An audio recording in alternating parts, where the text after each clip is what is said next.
Hello, I'm Adam, and I'm only 17 years old. Hi, I'm Joe, and I'm in a lot of trouble.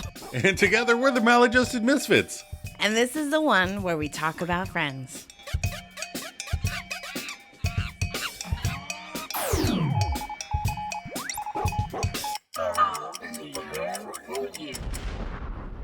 Hello. Hi, everyone. We are on episode 22. 22. 2 more till the end of the season. Is it going to be the end of our first season? Yeah, our first season of the podcast. And then we'll move on to season 2 of the podcast promptly. That's right. No lollygagging. Yeah. No making you listen to repeat episodes. Yeah, but we will have a recap episode, which is kind of like when they have a clip show. Which are the lowest rated ones. So hopefully you guys won't feel that way. But we thought we'd go back and pull out some favorites and just recap the season after we finish with the last episode. And then we'll have another bonus episode. Which is the whole 9 yards. That's right. So after each season, we'll pick a movie of one of the main characters was a star in, and we'll watch it and kind of do a little mini breakdown of the movie. Right, and we thought to honor Matthew Perry, we'd start off with the whole 9 yards. We'd start with him, which is a very funny movie. So if you haven't seen it, we'll pre-watch it so that you'll know what we're talking about. Right. That way we won't have to worry about spoilers. That's right. Of a 20-year-old movie. It happens. It's true. All right. So this week we're doing... The one with the Ick Factor. Yes. What is our IMDb plot? Okay, so the plot is Monica gets a shock when she finds out her boyfriend is a high school student. Chandler finds out his colleagues don't like him when Phoebe tempts as his secretary. Yes. Our episode director this week is Robbie Benson. Robbie Benson. Yeah. So he directed a total of 6 episodes of Friends. This one in season 1, and then 5 more in season 3. Oh. Yeah, so we don't see him again until season 3. He also directed 25 episodes of The Ellen Show, you know, the sitcom, not the Ellen DeGeneres Show. Pre-out Ellen? Yes. That when the sitcom was? The sitcom was. And 24 episodes of a TV show called Thunder Alley. Ooh. Starring Ed Asner. I don't even know what that TV show is about. I kind of want to watch it, though. I read that Ed Asner is like a retired, car aficionado, something or other, and his divorced daughter and their kids come live with him. So it sounds worse and worse. I know. When you say Thunder Alley, you kind of like, oh, all right. But I remember Robbie Benson, and I'll talk more about him when he directs more episodes, but he did the voice of Beast in the Disney's animated Beauty and the Beast. Right, and I can picture him. I know what he looks like. I can't remember. I didn't look him up. No. So I can't remember what he was in. Yeah. That I know what he looks like, but he's got like really blue eyes. Yeah, right? He does. I was going to say, he's not bad to look at. All right, this week's episode writer was Alexa Jung. Again, she wrote a total of 11 episodes over the first 5 seasons. She was the story editor and executive story editor for season 1 and 2. Okay. And she received 3 Emmy nominations for her writing on Friends in 1996 and then twice in 1999. Oh, well, very good. I know. Alexa. Very good for her. Bravo. All right, so when was our original air date? Our original air date was May 4th, 1995. All right. So we had a couple new movies, so I did the top 2 movies for this week. Okay. Because there's a couple new ones. Number 1 movie that week was French Kiss. French Kiss. With Kevin Kline and Meg Ryan. All right. I remember that, yeah. And I remember seeing it when it came out. Couldn't tell you one thing about it. No, I couldn't. And I wouldn't even tell you who was in it until you said Kevin Kline. Yeah. So. Well, I did. I looked up the picture and to see what it was about, and it looks fun. I mean, I like both of them. We probably liked it back in the day. Yeah, I like Mr. Fish Odor. And number 2, relating to an earlier episode, was While You Were Sleeping. Yes, that was a good movie. I like it. It's funny. I love Sandra Bullock. Remember when, so in 1996 into 97, we moved to LA. Yes. Yes. We moved out there with a friend, and he and I were having breakfast on Santa Monica Boulevard. And Sandra Bullock walked by us Oh, my goodness. while we were having breakfast. I remember that. Yeah.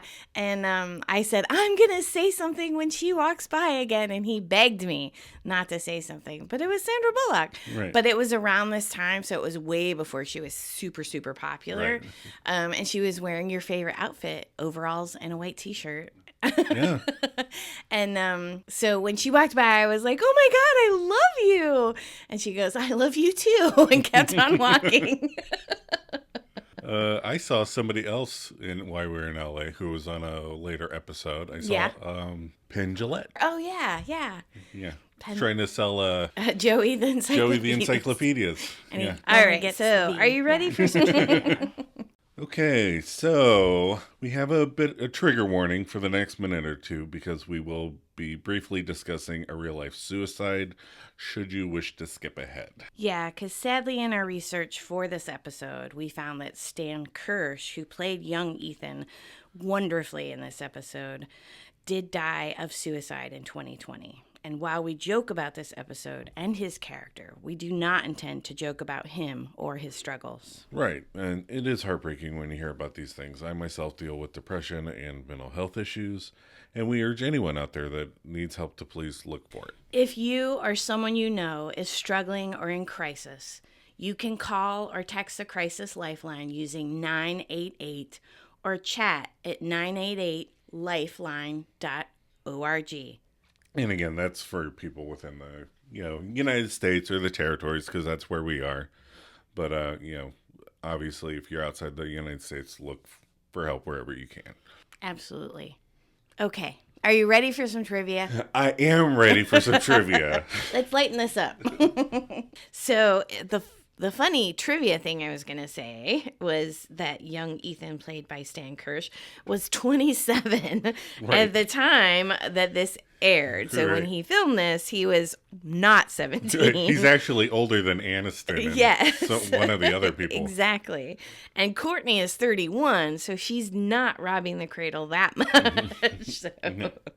Anyway, so another piece is Ross later becomes the target of the gang's jokes in season 6 when he starts dating Elizabeth, who is much younger than him. But is in college. That's true. And then Rachel also dates Josh in season 4, who's also much younger than her, until she discovers that he's stealing from her. Yeah. So. I'm going to head. And then this is my favorite. This is the first time Chandler is picked on for his specific accentuation of sentences. Could that report be any later? Which then becomes a running gag on the series. Oh, Chandler. And then after after Ethan tells Monica his true age, she briefly states she feels like one of those old ladies with a shiny guy named Chad, alluding to her being a cougar. And Courtney Cox would later star in a television comedy called Cougar Town. Yes, I remember Cougar Town. Yes, so I thought that was funny. All right, so what were your episode reactions? So this week, this is a weird, playful mix of stuff. We have Chandler realizing the boss can never be friends, mixed with Phoebe being in his workplace and bringing him that news, which I think is a little weird. Yeah, that he finds out from Phoebe. Right. Rachel is constantly having sex dreams and driving Ross crazy. And he is also getting prepared for the imminent birth of his son. And the means of communication is corrupted by more sex weirdness. Jumbo. Then we have Monica having sex with a high schooler that does look like he's in his 20s. And this is all just making everything more confusing. Right. It's a very sex-heavy episode. Yes. And until you said that, I didn't even realize how sex-heavy it was. Yeah, it's a very sex-heavy, like, on par with the one with all the porn. Yeah. You know? Right. They have a few episodes that pop up every now and then where they kind of talk about sex a lot. And this is one of them. All right. So I like this episode. It's not one of my favorites. Like if you said, of season 1, this would not be my favorite. But I like it. They always have funny one-liners. There's always something that cracks us up. I like Rachel dreaming about the guys. I think that is really funny. I like the Jumbo Ross beeper mix-up. That's funny. And of course, the ick. I know it's a funny situation. It's not as shuddery as when she kisses Richard's son, though. Oh, yeah. Which I think is more of an ick. But so, favorite lines. I have to go with Chandler. Have to go with Chandler. Yeah. He goes, I'm sorry. It was a one-time thing. I was very drunk, and it was someone else's subconscious. I just think it's so funny. It was a one-time thing. Right. I think it's funny that he has to defend himself to Ross. Right, which is why it's so funny. Right. Because he's like, I have to make up this story about how this dream happened. Right. So, all right, what's your favorite? Poor Ross. My favorite line is, I'm going to go with young Ethan line. You read about it, you see it in the movies, even when you practice at home, man, oh man, it's nothing like that. The practice at home is the part that cracks me. Yeah, that's the practice. You practice at home, that's what makes the line. All right, my favorite moment, even though it's kind of a sad one, I just really like how Chandler reacts to finding out that people at work don't like him. Right. He goes, he looks so sad. Nuh-uh. I just really, I don't know why. We have 2 sad, weird moment reactions as our favorite moments, proving that we are indeed maladjusted. Because my favorite moment is when Monica realizes what she just said. Her face is amazing. She looks like, oh, fuck. I like how she gets up and blows out all the candles. Yeah. We can't be But sexy it's anymore. Not romantic anymore. You ruined it. All right. My favorite outfit, a lot of brown. Again, Monica has on a big brown pinstripe dress and puts on a brown pinstripe jacket. I went with Rachel's cute black overalls in the last scene when she's sleeping on the couch and wakes up.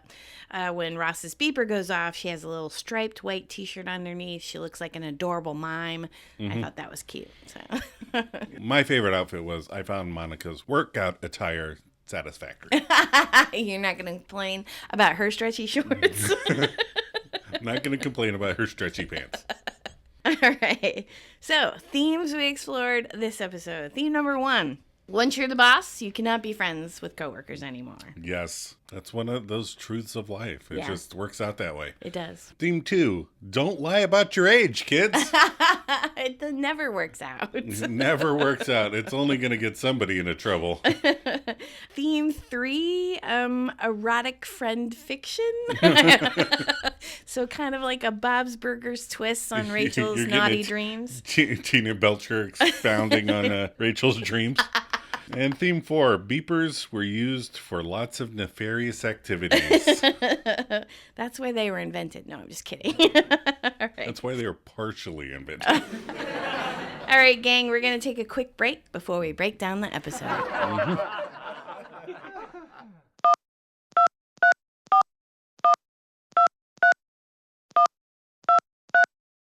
Yeah, hi. I was just beeped. No, Andre is not here. 3rd time today.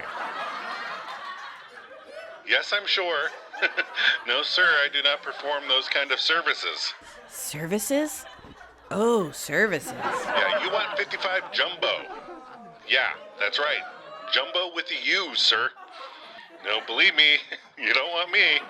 Judging by his number, I'd just be a huge disappointment. Yeah, alrighty. Bye-bye. Alrighty. I'm going to take a sip of coffee because we got coffee beforehand. Yeah. We went and got coffee instead of at the end of the episode. Sorry, guys. We're back for the episode breakdown. We are back.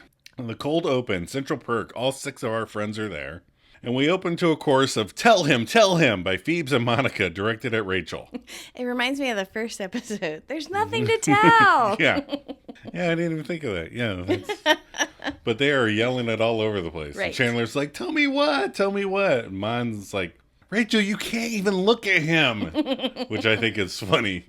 She's so embarrassed. And Chandler says he needs another reason for girls not to look at him. Poor Chandler. Finally, Rachel gives in and begins to confess a dream that she had. You and I. And then Phoebe finishes the story with, you were doing it on this table.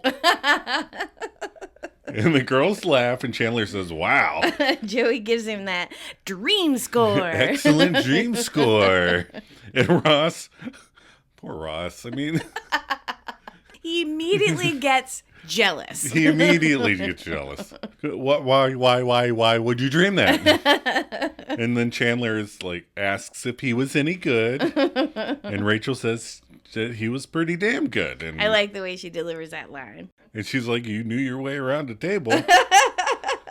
And Chandler admits that in his dreams, he's surprisingly inadequate. Oh, I like Monica's little knee rub. She comforts him. I think that's cute.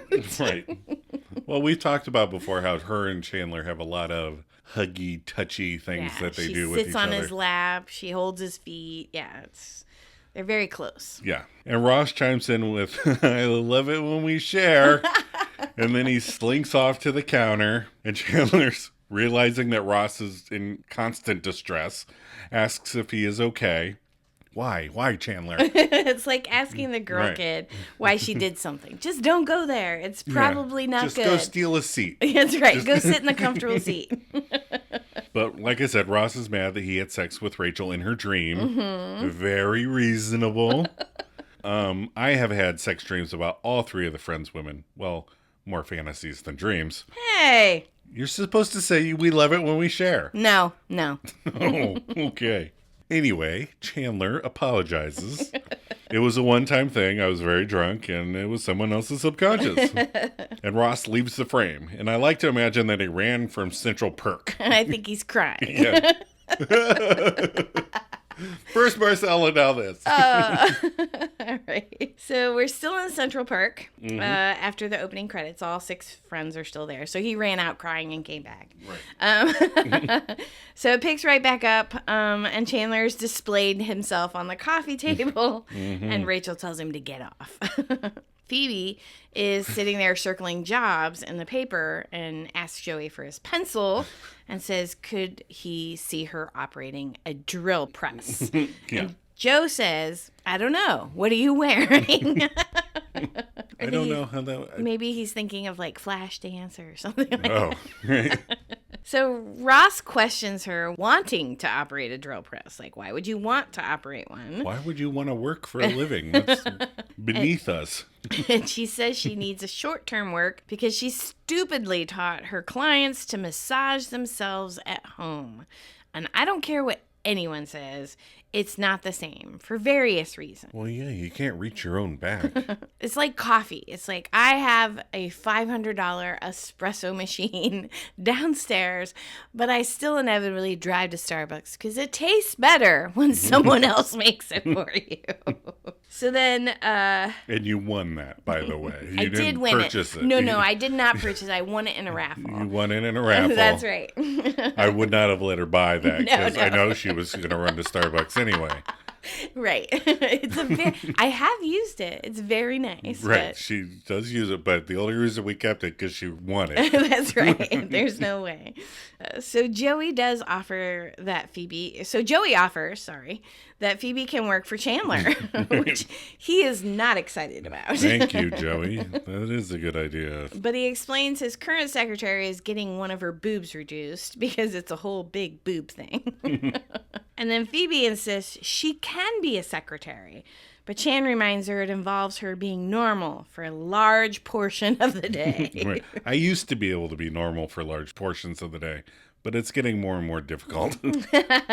Being normal is overrated. I try to keep people on their toes. Yeah, like Phoebe. That's right. So Ross is playing with his new beeper. The gang teases him about having a dinosaur emergency. Help, they're extinct. Or they're still extinct, sorry. The Ross says it's so Carol can alert him when she goes into labor. She just dials 55 Jimbo, which is funny because it really translates to 555-4626, which all TV movie phone numbers start with. I just thought it was funny. 555. Yeah, I never had a beeper. Yeah, no. I don't really even care for my cell phone that much. I don't remember them much. I think they were short-lived, so I looked it up. And they've been around for quite a while. So when I first typed in, when did pagers first, start, it said 1921. And I was like, what the fuck?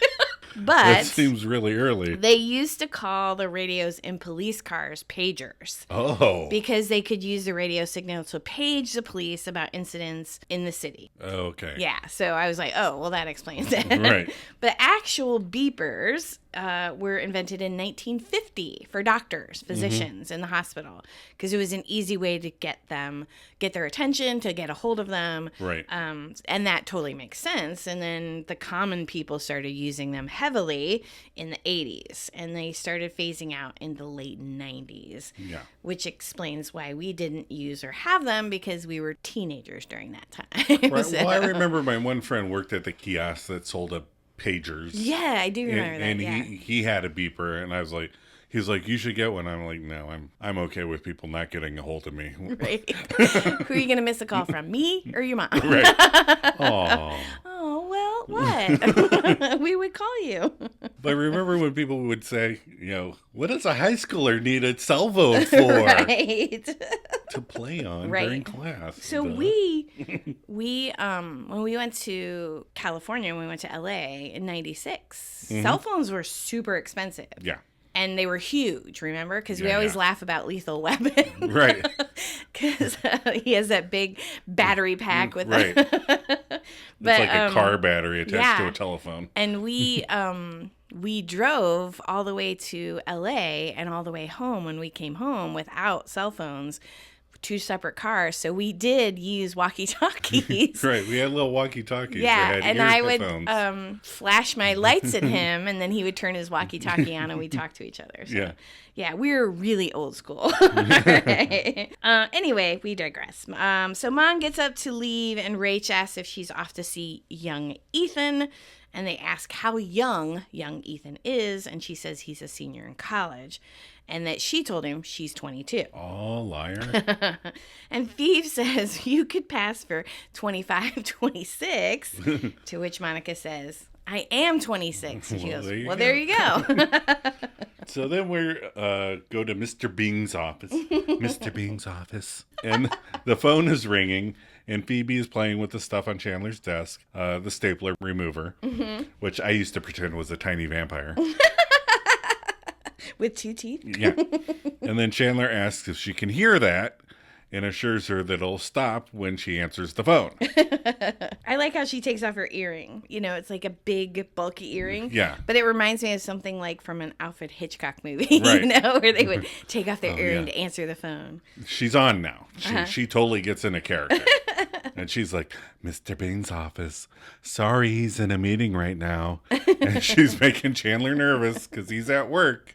And he's not as silly at work for some reason. But then she tells him that Ross says hi. And he's like, oh. Okay. But now Chandler has to get to work. And Phoebe looks at his magic 8-ball and reads, most likely. And Chandler gives her a look. And she heads out to her desk. And bye-bye. Bye-bye. And Chandler has enough time to sigh and roll his eyes before the intercom buzzer goes off. Yes? What you doing? Oh, boy. All right. So then we go back to Monica and Rachel's. Monica and Rachel are there. Monica is cleaning the windows for a date. For a date. For a date. She sure is doing a lot to impress a child. He's probably not even going to notice. Yeah. But anyhow, she whips off her belt because it's too tight, and she doesn't turn the fish because she's made lasagna. Right. And he just needs a juice box and he'll be ready to go. Oh, graham crackers. So she asks Rachel if she's out of control. And I think that's a loaded question. Oh, yeah. But Rach says, a touch. And then she says she doesn't understand why she's so nervous. I mean, she's been dating this guy since his midterms. And then realizes tonight is the night. And then I could only think of, it's a very special night. Remember? Yeah. From Hudson Hawk? Yeah. Oh, Hudson Hawk references. Yes. That's what you get out of the Maladjusted Misfits, people. That's right. Obscure movies people don't like or haven't seen. All right. But anyway, she says she's not planning anything, but she did shave her legs. And I even know that's the sign that you planted it. That's right. You shave and lather up those legs. So then we go to Central Perk, and it's just Ross and Joey. Okay. Joey immediately tells Ross to let it go. It was just a dream. Oh my So, best case scenario, this is the very next day.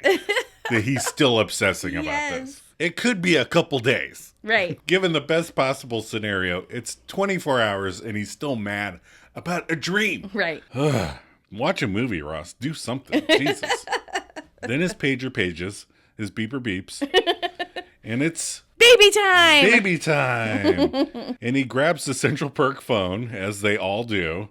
I was so disappointed when Starbucks stopped having their customer counter phones out for everybody to use. Remember those? No, because they didn't exist? No. Right. Joey's like, be cool, man. Be cool. And he calls the number. And he's like, no, Andre's not here. Third time today. Why all the jumping then? If this is the third time it's happening today. Right. He got excited again.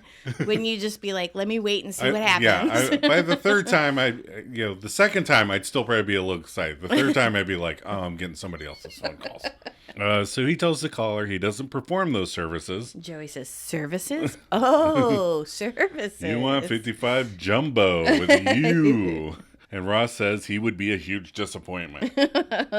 And he hangs up, and Chandler and Phoebe come in. And Phoebe says that her first day was excellent. Everyone was so nice. Chandler says it pays to know the man who wears my shoes.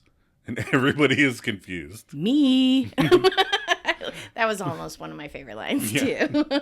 But I like that because I feel like that happens to me a lot in the house. Sometimes I do jokes and you guys look at me like, well, what are you talking about? And I'm like, oh, never mind. Sometimes you tell jokes about things that we haven't experienced with you, so we're not in that mindset. Well, whatever. Get my jokes, damn it. And Phoebe says that she didn't tell anybody that she knew him. Oh. Because, they don't like you. And Chandler looks so sad. He looks like Rachel had a sex dream about Ross. He goes, what? And she's like, I thought you knew. Nuh-uh. He asks who doesn't like him. And she goes, everyone. Well, except for, no, everyone. Which is such a mean way to put it.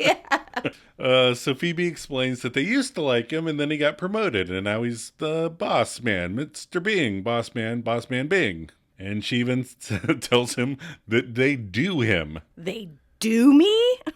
Yeah, like, could that report be any later? I love how Joey and Ross just crack up. I mean, they just laugh really hard. Right. And Chandler goes, I don't sound like that. And they all disagree. The hills are alive with the sound of music. My scone. My scone. Now a bit fragile, Chandler insists that he does not sound like that. That is so not true. That is so not. That is no not. Oh, shut up. I think I say my scone a lot too. I've been I was doing a play and I had a certain cadence for a line and they were like, say it this way, and I couldn't for the life of me say it a different way. And it reminds me of this when he's trying to say it differently and he can't do it. And I was like, damn it! After the fourth time. Right. It's like, I have to leave and try it by myself. I remember when we were in that play together and the director kept telling me to say it differently. Like, I was supposed to be someone's mom, so I was trying to, be all mom-like. Right. And he was like, no, don't do it like that. I was like, but okay. It's really weird when you think of how you talk, Right. All right. So now we're back at Monica and Rachel's. Mm-hmm. And it's just Monica and Ethan. Yes. So I always want to know where Rachel goes while the other person's there having sex. Oh. I just think think it's weird. Well, Anyway. we don't know what time of day it is. That's true. Exactly. That's true. She could just be at the coffee shop till it closes. Till it closes. All right. So Ethan is relaying how he used to think gunpoint was an actual place. Right. It's always on the news. Terrorists being Tourists being touristized. Terrorists being terrorized at gunpoint. Why do people keep going there? Now that was a funny joke. Yeah. I laughed really hard at that. So a dumb thing I used to think when I was little. Oh, okay. I used to think that signs for no outlet streets are where Amish people used to live because there weren't any outlets. No, sir. Yeah. Oh, this street doesn't have any outlets, so Well, they must not have electricity. Don't go there. Therefore, the Amish people must live there. Oh, that's too funny. All right. So then Ethan says he has to go. And then, unless he wants to stay over, since Monica's already staying over, and he caves and confesses. So I have a question. Where do his mommy and daddy think he is? A study group. I don't know. A basketball, I don't know. All right. So Monica asks if it's I have an early class in the morning, or I am secretly married to a goat. Secretly married to a goat. What the hell? This is one of those lines that slipped past by me for 20 years. Never heard it before. No. I think I always just thought she was like, are you secretly married? Yes. And I never heard of the goat part. No. Secretly married to a goat. That's so weird. And random, like, why? Like, So that's does not she what I think- think of. So does she think that he is in secret married to a goat and nobody in his life knows? Or is he married to the goat and the goat doesn't know? I like to think the goat doesn't know. What do you mean I'm married? The goat's going to bust into his classroom. Ross! We're still married? Were you just not going to tell me? Oh, we might have to take a break. Oh my gosh. Oh, my cheeks hurt. All right. I have to find my notes. All right. So Ethan just confesses that he's a virgin. Yes. He's been waiting for the right person. And I think Monica is a sucker. Like, she has to help these men. Like, he's waiting for the right person. He hasn't had sex yet. Or not being able to get it up. She helps Paul. It's like... Well, I think waiting for the right person is a sweet thing. Is a sweet thing. And he's 17, so it makes sense. Right. All right, so then we cut to Monica's bedroom. Mm-hmm. Ethan's laying at the foot of the bed going, wow! And says you read about it, you see it in the movies, when you practice it at home, but man, oh man, it's nothing like that. So Monica confesses to him that she is actually 25 and 13 months. And then he unloads his bomb that he's a senior, all right, in high school. Oh, I'm a senior. Oh, Monica's reaction. She just looks so... Then she immediately jumps out of bed. What we did was wrong. But you know what? She says it's illegal in 48 states. It's not illegal. 17 is the age of consent. It's fine. So In which states? all of them, mostly. So, Really? yeah. Well, Oh, here's no. the thing. It's one of those things you're like, do I really want this on my Google book, history? Did you look this up before or did you already know this? I've been with you for 30 years. Why would I need to look it up? So I just wanted to know because she said 48 states. And he's, Yeah, I mean, in high school, I was like 17, 18. Right. So I just kind of Googled really quick and then closed it. And it said the first 10 states with legal consent was 17. So The cops are going to be like, you looked this up for 3 seconds. I do have my phone on that private mode, but I don't know how private it is. But anyway, all right. So it's not, illegal in most states, but I 1,000% agree why she thinks it's ick. It's just, Ethan says he's in love with her, and she scolds him for being there on a school night. Right. Which, like I said, where's his mommy and dad? He was going to sleep over. Right, he was. She says she's Joan Collins, and he says, who? Now, I assume Joan Collins' thing is supposed to be a generational joke. Okay. But Joan Collins would have been in her 60s. So Monica's technically referencing referencing outside of her generation. Yeah, but she dated men in their 20s. So the writers acknowledge that this is an icky situation, and it's in the title of the episode, you know. And they do have Monica make adult decisions during the aftermath, but let's make it a little bit worse for a second before we let them off the hook. Should we? Okay, let's imagine for a second that Joey had slept with a young lady who had lied about her age. Oh, gosh. And she afterwards professed her love for him. How easily would we allow Joey off the hook? Yeah. When the script is flipped, it gets even ickier. Yes. So, yeah, I get it. That's why it's like, even though it's not illegal, it's still icky because he's still a kid, you know? Right. And so, yeah, that's why they call it the Ick Factor. Yeah. I 100% agree. So, yeah. All right. I just think that, Monica's reaction, I immediately let her off the hook. Because she generally... And again, it gets more confused because the guy playing Ethan is 27. Right. He has a full chest of hair. He looks 25. Yes. There was always those weird kids in high school that looked like an adult. They were usually the burnouts who had flunked a couple of years, but still, he doesn't look like a 17-year-old. No. But if we reverse it, people would be like, what? No. No. Joey, you messed up. You're gross. Right. And rightly so. I don't want to say that that's incorrect. No. Yeah, no.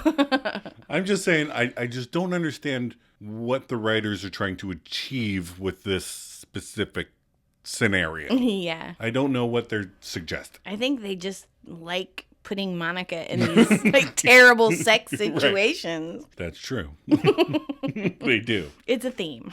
So, okay, then we're back to Monica and Rachel's. And Ross is now scheduling for Andre. So technically Ross is a pimp. Right. Though not a tap dancing one. That's not till later. So in this scene, when we watch the DVD version, he says, yes, kimonos are extra. He says kimonos are extra. And we both looked at each other and was like, ooh, that's gross. Again, you're taking it one step too far there, Ross. So funny. So Chandler is now pestering Rachel to divulge the details of her newest dream. And Rachel don't wanna. Chandler asks about the sauciness of his actions. And she was like, fine. You weren't the only one there. Joey was there too. I like how she says that line. Yeah. It's so cute. And Ross wants to be in the mix so badly. Aww. He's like, nobody's handing out mints or running the video camera. I don't know what he's hoping to gain by being in the room. But Joey wants to know if they took turns or were in a pile or what. I don't know. No. And then Rachel breaks the news that... there were times when it wasn't even me. And they go, ooh. And then they look at each other like, wait, that means we're being gay to each other. In a dream. In Rachel's dream. Oh, that's so funny. And I love Phoebe's reaction. Oh, I know. That was almost my favorite moment. Yeah. She's like, you guys! Oh! I'm so happy for you. So Monica comes in from running with her headphones on, and they all have to yell to get her attention. So, question for Joe. Yeah. Do you think Monica sees them and was hoping to get by without discussing Ethan? Or was she coming in and was oblivious to the fact that they were there? Yeah, I think it's a little from column A and a little from column B. I think she was in the zone with her headphones and wanted to change and avoid the conversation. So she thought, I'm just going to walk by and pretend I don't see them.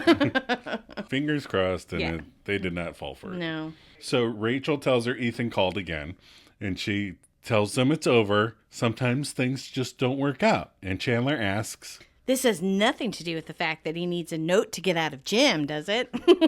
And Monica gives Rachel a hairy eyeball. She does look pissed. She looks pissed. Courtney Cox looks like, I'm going to fucking skin you later.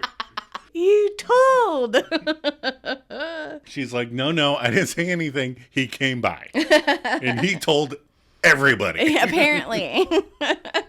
So then Joey and Ross join in the mocking with questions about Power Rangers, morphing time. Stegosaurus. Tyrannosaurus! Ah! I never once saw the Power Rangers. I don't know what they're talking about. Me either. We never saw Barney, the Teletubbies. Nope. We lucked out a bunch of stuff. But I also think that we were just like, our kids aren't going to watch that shit. So we would watch fun stuff that we wanted to watch. Right. That was appropriate for children. Right. Yeah, I always thought with the kids, because we kind of missed Power Rangers. We were a little too old for the Power Rangers. Yeah. But I never even saw them. No. Like, I never saw Saved by the Bell. I just missed it. Yeah. But with the kids, I always just got Pixar movies, Yep. stuff that, I could tolerate because I was like, if they're going to be watching it over and over, it's got to be something I'm not going to shoot myself in the face. So the only thing that the girl kid watched over and over and over that we're like, ugh. Do you remember the movie? 8 Below. Well, 8 Below was a fine movie. It was good, but after the 900th time, you're just like, come on. Well, she zeroed in on animals. Yes. Anything with animals. Yes. She just would watch over and over and over. Yes. So, all right. So Phoebe gets up to leave and gives herself a little head rush. And she's like, ooh, one more. Ooh. Another quick question. Why is she wearing a grandma sweater? I don't know. With that burnt orange skirt, I mean, Yeah. I like color. I like mixing patterns together, but this outfit is a Goodwill reject. Yes, it is not going to win. Not good. Not going to win best outfit. Very bedazzled. So Phoebe's going to a birthday party for work people, but they left Chandler out. Aww. That's a part of the whole not liking you extravaganza. And Chandler is sad that a month ago they were his friends, and now he's in charge. He's not a different person. Yeah, but people don't like when you have to hold them accountable. No, they don't. And Phoebe encourages him to come. She thinks he really should come, but not together. She doesn't want to be the geek that invited the boss. Yes. So there's a cut scene at the end of this scene. Yes. Ross tells Monica that it may be hard on Ethan too. And she says, I know. And then he goes, but then at 4:00, Muppet Babies is on. And then he jumps in Joey's lap because she starts pummeling him, which was really funny, but they cut it. That was a funny gag. All right. So now we're back at Chandler's office. It's Phoebe and Chandler. So it opens with Phoebe and Chandler sharing lunch and talking about the party last night. Phoebe is wearing a sweater vest. That is not how this works, lady. I know. We have nothing in this episode. And No. she's wearing it. All right. So Chandler says he thinks it was funny doing karaoke with Tracy, Ebony, and Ivory. And Phoebe agrees, but they still make fun of him for being Mr. Caring Boss. One of you guys, boss. I want to be your buddy boss, man Bing. So Phoebe explains the boss-employee relationship to Chandler. He's a great boss, but you can't be friends. So And I think it's weird that Phoebe is giving this advice. I know, it's really funny. Of all the people who would not understand this Yeah. dynamic, I think Phoebe would be the one that would not get it. So I'm a senior level person where I work, and I'm positive most people don't like me, and that's fine.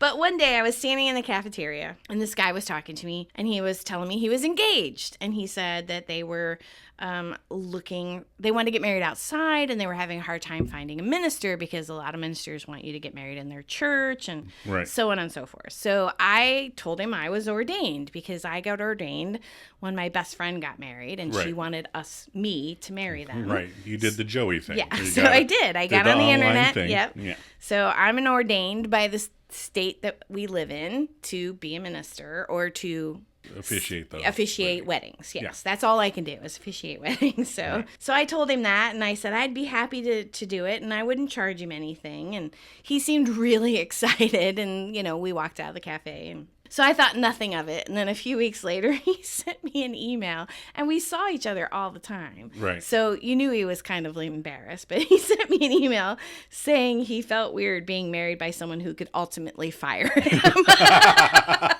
So I was like, no hard feelings. I was just offering. I totally get it. I don't want to look at my wedding photos and be like, that lady fired me. All right. Back to Friends. So we're in Central Perk. Monica, Ross, Rachel, and Joey. And Ross's pager goes off. Yes. Everybody but Ross jumps. Because, again, like he's finally gotten used to it, like me. Ross explains that Carol will enter 911 if she's having the baby. Otherwise, he'll ignore it. Unrelated, Ross's computer password is password. Joey asks about Andre, and Ross thinks that morning Andre got a call from who he suspected was his cousin Nathan. And frankly, it was more than he needed to know. And remember, I told you in that poker scene, or the episode with all the poker, the cut scene talks about Nathan. She mentions him, remember? Right. Something about a sex change. Yeah. Well, like he wants to be a woman in a man's body or something. Yeah. It was convoluted. Right. Yeah. Well, then Ethan walks in, and then I distracted myself because there's that painting on the back wall of Central Perk. And you know this because I do it sometimes, but the listeners don't know this. But they're in the back of Central Perk. There's a face. There's a whole set of them. There's like a 3 set. Right. It's behind the coffee counter. Yeah. On the other side of the door. Right. Yeah. And one of them, there's this face with a mouth open in a big circle. Right. And sometimes when it's on screen, or sometimes in my head, Joe can attest, out loud, I'll just go, It's true. So I distracted myself with that because I saw that face. I just started going, and then I had to rewind it. But now that I put that in all the listeners' heads so they could do it on their own, I'll move on. So Ethan says, hey, and Mon replies, that was going to be my opener. And I love that Rachel cuts in asking if the guys have seen the new hand dryers. I like Ross. Oh, I thought that was just a rumor. And they all jump up, giving the two in the May-August relationship a moment alone. May-August. So Ethan jokes that he is at 17, he's 30, and he has a wife, and he's a congressman. I'm not sure how any of this helped right. with their relationship with Monica. Don't worry, I'm married. And a congressman, don't get involved with your congressperson. This is a bad idea. But he seems to genuinely like Monica. Yeah. Not just because Monica banged. And he doesn't want to throw it away. Aww. And Monica tells him it's icky. Despite being much closer in age to him than a certain eye doctor, she tells Ethan that things would be different if he was older or she was younger, if they lived in biblical times, where all sense of morality went out the window. Right. So the guys came back, but their hands were still moist, so they headed back up. But then we don't get any more of them, so. No, I just think the hand dryer thing is funny. Yeah. My hands are still moist. All right, so then we cut to Chandler's office. Mm-hmm. And they're in the hallway. A bunch of weirdos, these are Adam's notes, are standing around the water cooler or the drinking fountain, whatever. Mm-hmm. And Chandler and Phoebe round the corner on some of the employees who are doing Chandler impressions. Mm-hmm. Could these margaritas be any stronger?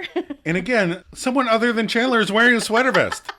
So they compliment Chandler on his Stevie Wonder impression, and Chandler says he needs the weekly numbers on his desk by 9 o'clock. Right. And one thing I missed when I was watching it is that implies that Chandler was doing Ebony and Ivory. Why? Oh, Stevie Wonder. He was doing oh my Stevie God. Wonder. He was doing the Ebony part of Ebony and Ivory. Oh no, that didn't go over well. Yeah, I didn't clock that the first time I watched it, but it's like, oh.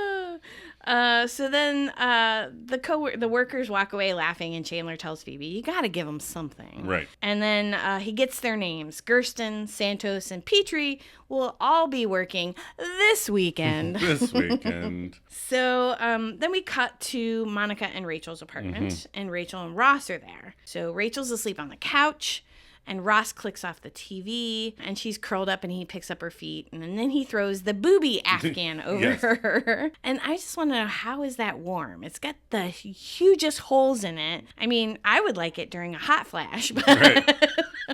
I was wondering if Chandler stretched it out afterwards to make the holes bigger in case she did it again. In case the situation ever came back up. All right, anywho, Rachel starts moaning about it being nice, and then rather loudly says, Ross! And he turns on a dime and is so excited. He jumps up on the table, but trips on the big plate and lands on Rachel, who seems very confused. Right. And she realizes that they were just about to, and the beeper goes off.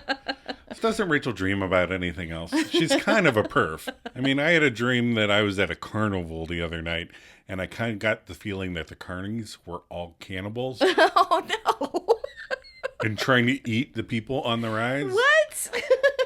Is that really a dream?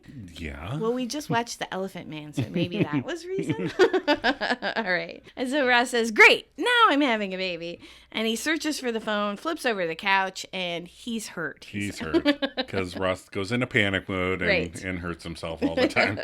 And which brings us to the stinger. Ross in the hallway. Mm-hmm. He's in panic mode, yelling for everyone. Monica, hurry up. Everybody hurry up. And Chandler comes out doing a, look what I got going on here. Save it for the cab. Save it for the cab. And Rachel comes out, putting on lipstick. And he's like, what are you doing? She's like, doctors. I'm Rachel Green. And Joey's getting a sandwich, which, you know, for her birth, who knows when you're going to eat again. Exactly. So smart move for Joey. And Chandler starts a joke and gets yelled at again. I'm hating this. And Monica is going to be an aunt with a nephew. Yeah, she's so cute. And he's like, get out, get out. And then Ross has to come back in for his little breakdown, and everybody has to pull him along. And that's the end of the episode. That's the end. Cut and print. All right. We're going to take another short break. We'll be right back. All right, look. I've got to tell you something. I'm not 17. I only said that so you'd think I was cute and vulnerable. I'm actually 30. I have a wife. I have a job. I'm your congressman. Monica, this is ridiculous. We are great together. We can talk, we make each other laugh, and the sex. Oh man, I have no frame of reference, but I thought it was great. It was. Then what's the problem? Ethan, it's icky. Icky? You're gonna throw this away because it's icky? Look, this isn't easy for me either. I wish things were different. If you were a few years older, or if I was a few years younger, or if we lived in biblical times. Alrighty. We're back. We're back for the wrap-up. All right. What did we learn this episode? Joe, you go first. All right. So I still think that Monica likes being the woman that helps guys. Mm-hmm. And I put helps in quotes. Paul, Ethan, you know, I feel like she has this thing. Even Chandler. Yeah. I mean. Yeah. Chandler is a hard-ass boss. Not really, but I just think it's cute. Ross is jealous before they are together. He's jealous after they get together. He's just jealous. He's always jealous. And I think all that Joey does in this episode is laugh. I don't think he really does anything. I think he laughs at everyone else's jokes. Yeah, does he have any really good? Well, no. He's got a couple good He has lines a couple good lines, but he doesn't do anything. Yeah. So I learned don't get a pager in 1995. Right. Dreams have little bearing on reality, but I kind of already knew that. If you want to be friends, don't be the boss. Right. The line concerning having intimate relations with a minor is merely icky, I think. Okay. I'm not sure that's a good lesson to learn, but that's what I learned. All right. Final thoughts, Adam. So, first, you think Ethan would have called Monica right on his birthday. I'm 18. I'm 18 years old. Second, with this Monica storyline and the Frank Jr. hooking up with Mrs. Knight, I feel like one of the writers likes high school boys. Ick? Oh my gosh, there's the Ick Factor. All right. So, what do you think Judy Geller would have thought of Ethan? Oh. That's my final thought. There's a teenager in my kitchen. She was a Twinkie, and now she's... Yeah. All right. Sweater vest tracker. Oh, we had fucking zero this. None. Zero. None. We're at 21, which you said you would like to get to 20, so we're at least past that. Well, again, we moved the line to kind of hope to keep up with episode count, but they're not really helping us out. Nope. 2 other people wear sweater vests. You guys really need to help us out from 30 years ago. Put sweater vests on Chandler, please. All right. Next week's episode... the one with the birth. All right. So Jonathan Silverman helps Carol bring Ben into the world, along with Estelle moonlighting as a nurse. Lee Remini needs Joey's help with her own kid. And Susan, Ross, and Phoebe spend time in a closet. That's funny. Maladjusted moments. So we mentioned Hudson Hawk. Hudson Hawk. Which is a good movie, but nobody really likes it. But it's, I don't know why. I think people go either way, because I like Hudson Hawk for probably the same reason people like Step Brothers. You know what I mean? Like, Yeah. I don't like Step Brothers, and sorry to all you listeners out there that love it. That's fine. That's your prerogative. Right. I don't like it, but I think Hudson Hawk is fucking hilarious. Well, I think Hudson Hawk is misunderstood because they think it's going to be a regular action movie with Right. Bruce Willis as the Yes. hero. And it's more along the lines of Austin Powers. Yeah, It's yeah. like an Austin Powers type movie. Yeah, he is actiony, but it's in a goofy way, Right. and it's funny. It's just really funny. But it's like a silly riff on a James Bond movie. Yeah. So we watched, what did we watch this week? We watched Elephant Man. Yes. Which I'd never seen. Had you seen it before? Yes, I had All right. seen it. I'd never seen it before. But the funny thing is, right before we started watching it, you said something about David Lynch as the director. Do you remember what you said? No. You said, who wrote it? Was Oh, Mel. Mel Brooks Yes. produced it. Okay, Mel Brooks produced it. And so say what you said. I said, so I think it's funny that Mel Brooks saw Eraserhead and then said, hey, I want you to direct The Elephant Man for me. Right. Because David Lynch directed The Elephant Man. Right. It was really good. And I don't know if I was in an emotional state, but I cried a lot, and I wasn't expecting It's very it. sad. It's It a is very story. sad, and I wasn't expecting it, but it's a really good movie. So if you haven't seen it, check it out. Anthony Hopkins is in it. Right. It's John black and Hurt. white. Yeah, John Hurt plays John Merrick. Yeah, John Merrick. John Merrick. And then when it was over, do you remember what I asked you? No. I said, "Who bought his bones again?" Who bought his bones? Michael Jackson. That's right. I just remember hearing a story about somebody buying his bones. Well, it's in that Bare Naked Ladies song. Oh, that's right. There you go. If I had $1 million. With by John Merrick. Yeah. Those crazy elephant bones. So the only weird thing about it is I just thought it was weird that he was an elephant boy because his mom was trampled by elephants. Well, I don't know. If that was a story they Yeah, told I don't. him? I've never Read his history? looked up on his Okay. history. I All think right. that was part of the freak sideshow thing. Got it. Again, Yeah. it might have been accurate. I have no idea. Yeah. And Anne Bancroft's in it. Because Yeah. I said, that lady looks familiar. And Adam goes, Anne Bancroft? I was like, what? But yeah, I go through Twin Peaks. We've talked about how, your show is Friends. Yep. One of my shows that I watch over and over is Twin Peaks. Yes. So I've been watching Twin Peaks. I love David Lynch. He's a fucking weirdo and not everybody likes him. But I love the unpredictability. Yeah. And I like Twin Peaks because it goes from slapsticky weird to Horror. gruesomely violent. Yeah. And there's he doesn't care. Yeah. He just does whatever the fuck he wants. Yes. It's good. I like watching it, but we've watched it multiple times. So, all right. What else did we do this week? I don't remember. I don't know. I watched Saltburn this morning. That's Yeah. a new one. Yeah. That was pretty good. It's kind of you didn't watch it. No. You were doing your notes. I was up here doing my notes. But it's kind of like a little bit of a Tom Ripley vibe, like the talented Mr. Ripley. Oh, okay. A little bit of, bisexuality, a lot of nudity, Yeah. a lot of male nudity. So I did come at the very end where there was a strange part. I won't share it with the listeners, but Yeah. it was very strange. Yeah, again, I like the weird stuff. Yeah. So if you don't like weird sexual stuff, don't watch that or this episode of Friends. Don't watch that.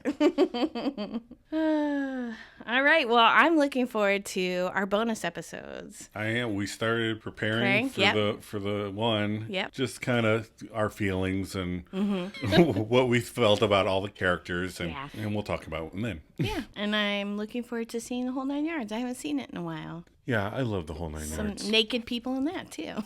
Yeah. All right. Well, thanks for listening to this week's episode. If you would like your thoughts or reactions regarding future episodes to be shared with the rest of the class, or if you just want to reach out and say hey, Yeah, come on. We'd like to hear from more Envy Misfits out there. We will include your thoughts on the current episode if you send it to us ahead of time. Absolutely. I read a couple comments back a couple weeks ago, so you can email us at themaladjustedmisfits@gmail.com. Rate us and leave positive comments. And if you have negative comments, try to leave them in a positive way. And always check us out on Facebook and Instagram. Joe, you ready for another cup of coffee? Oh, always.